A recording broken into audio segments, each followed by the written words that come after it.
राम राम भाई लोग, और सभी का स्वागत है हमारे यूट्यूब चैनल पे और एक नए वीडियो में। तो आज आप सब लोगों से बात करने वाला ही अभी हाल ही में राजकुमार राव का एक मूवी आया जेकर नाम रहा है मालिक।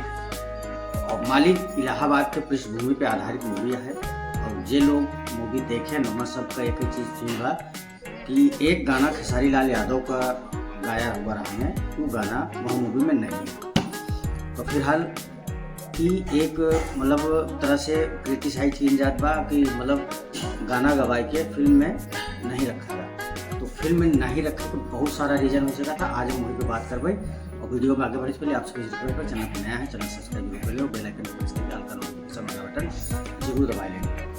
तो सबसे पहले हम बात करब खेसारी लाल यादव का अफेयर वाला जो गाना है राजकुमार राव पे दर्शावा गा है, वो गाना लोग बोलता है कि मूवी में नहीं आए। मतलब मालिक मूवी जो इलाहाबाद पृष्ठभूमि पर आधारित का नहीं है।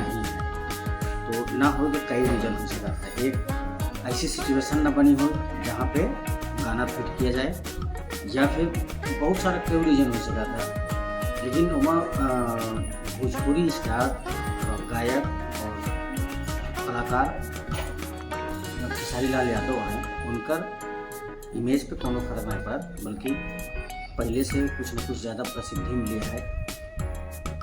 तो ये एक ड्रॉबैक है जो भोजपुरी इंडस्ट्री के और खेसारी लाल यादव के लोगन पर प्यार है, वो थोड़ा सा लोगन का कष्ट हुई।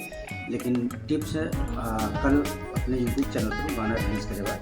तो कुल मिला के कहा मतलब यही रहा है कि मालिक मूवी में राजकुमार राव और इलाहाबाद की पृष्ठभूमि पर बनी मूवी हमें सबको लग रहा है कि मतलब खेसारी लाल का आवाज़ 100% शो हुई, मतलब गाना देखा जाएगा। लेकिन करो कारणवश नहीं देखा होगा। अब का कारण है तो भैया इंटरनल प्रोड्यूसर डायरेक्टर ये सब लोग जाने। लेकिन जो खेसारी लाल का गाना गाता है तो टिप्स पे आप लोग वेलकम मिली, वहाँ आप जाकर देख कर गाना है। और हमारी वीडियो आप सबको कैसा लगा कमेंट में जरूर बताओ। चैनल पर नया है, चैनल सब्सक्राइब करें। मिली थी